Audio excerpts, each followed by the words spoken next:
बिस्मिल्लाहिर्रहमानिर्रहीम। अस्सलाम वालेकुम। कैसे हैं आप सब?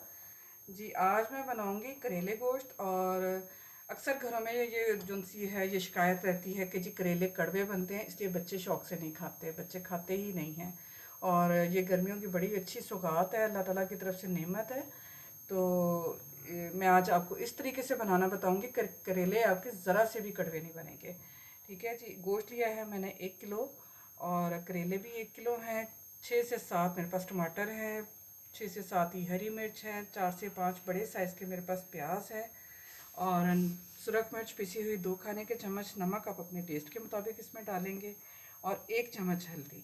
ठीक है, कोई इसमें गरम मसाले वगैरह कुछ नहीं जाएगा, ना लहसुन अदरक जाएगा। तो अब मैं बनाना शुरू करूँगी और आप वीडियो को एंड तक ज़रूर देखिएगा। इसमें आपके साथ मैं टिप्स शेयर करूँगी, जिसमें ये होगा कि करेले आपको पता चलेगा कि कैसे बनाएं कि कड़वे ना बने हमारे करेले।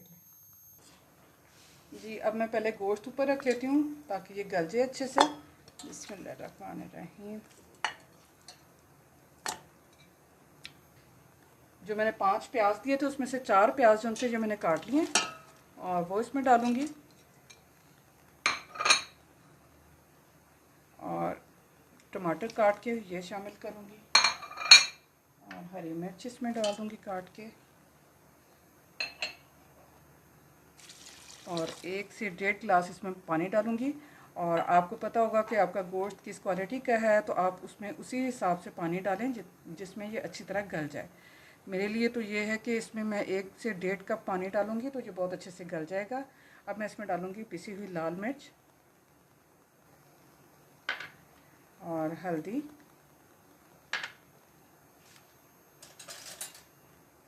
नमक डाल के पानी इसमें जी 1.5 कप पानी डालने के बाद मैं इसे कर दूंगी कुकर बंद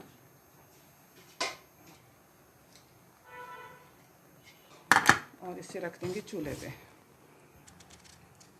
जी, गोश्त को ऊपर रखने के बाद मैं करेलों को ज़रा सा छील लूँगी, बहुत मोटा नहीं छिलका इसका उतारना, ऊपर से ज़रा सा उतार के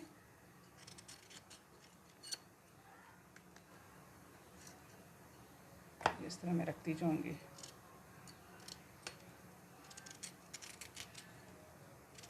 जी, करेलों को अच्छी तरह छीलने के बाद मैंने इसे इस तरह कपड़े से या टिश्यू से ड्राई कर लूँगी। धो लिया अच्छी तरह छीलने के बाद इसे, और धोने के बाद इसे मैं सबको ड्राई कर लूँगी। जी, धोने के बाद और इन्हें मैंने खुश करने के बाद अब करेलों को जो है ये मैं इनकी कटिंग कर लूँगी। ये इनके बीज जो हैं ये सारे मैं निकाल लूँगी।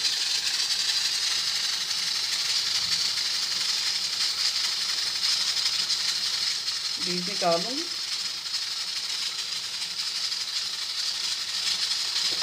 पानी बिल्कुल खुश्क होना चाहिए, पानी होगा तो फिर ये जो है ना इसमें कड़वाहट आ जाएगी। ये देखिए इस तरह बिल्कुल इन्हें मैंने खाली कर लिया और खाली करने के बाद इनकी मैं कर लूँगी कटिंग।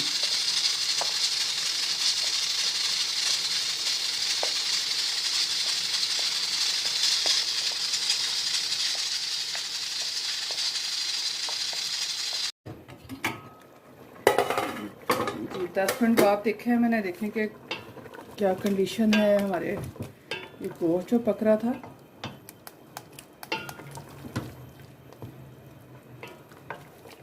जी, गल तो चुका है। थोड़ा सा मैं ना आंच तेज़ करके इसका पानी खुश्क कर लेती हूँ।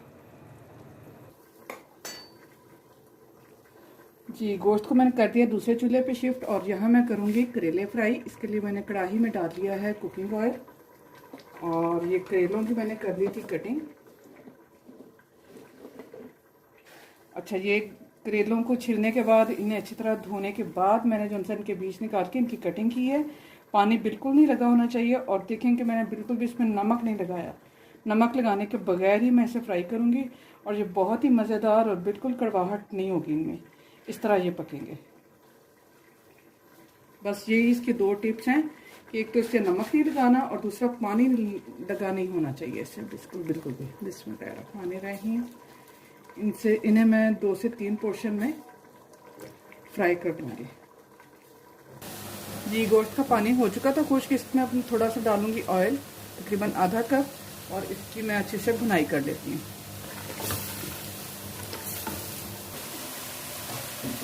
ये करेले भी फ्राई हो चुके हैं तकरीबन।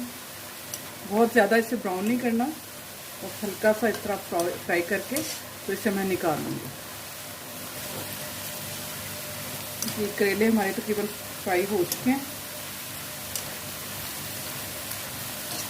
हल्का सा इन्हें ब्राउन करना है, बहुत ज़्यादा नहीं चलाना है।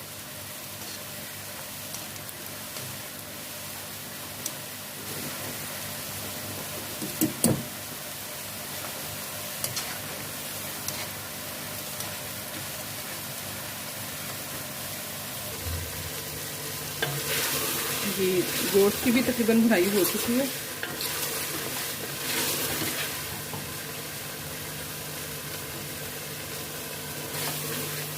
ये गोश्त की भुनाई हो चुकी है। यहाँ अब मैं डालूंगी इसमें ये जो करेले हमने फ्राई किए थे ये डाल दूंगी। बिस्मिल्लाहिर्रहमानिर्रहीम। और इसके साथ ही मैंने 1 से 1.5 प्याज लिया था, वो मैंने इसमें डालना है इसके दम में, और हरी मिर्च और 1 टमाटर, और इसे हल्की आंच पे मैं दम पे रखूंगी। चलो जी करेले गोश्त हमारे रेडी हैं, और इसे मैं करूंगी अब डिश आउट।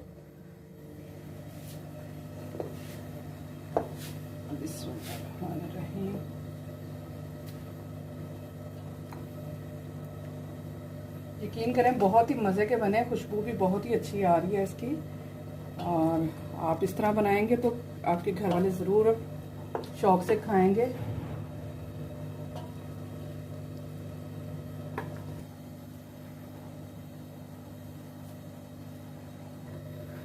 बहुत मज़े के हमारे करेले गोश्त रेडी हैं, और इसके साथ मैंने ली है घर की चपाती बनी हो या तंदूर की रोटी हो तो बहुत ही मज़ा आता है। और इसके साथ हो जी कच्ची लस्सी, और कच्ची लस्सी अब मैं बना रही थी। इसमें मैंने लिया है 1 गिलास दूध, थोड़ा सा डाला है नमक, और नमक डालने के बाद मैं इसमें डालूंगी ठंडा पानी। तो ये कच्ची लस्सी और करेले गोश्त का बड़ा ही ज़बरदस्त कॉम्बिनेशन है, और ये हमारे घर में तो ज़रूर जो सा है इसका इस्तेमाल किया जाता है करेलों के साथ स्पेशली।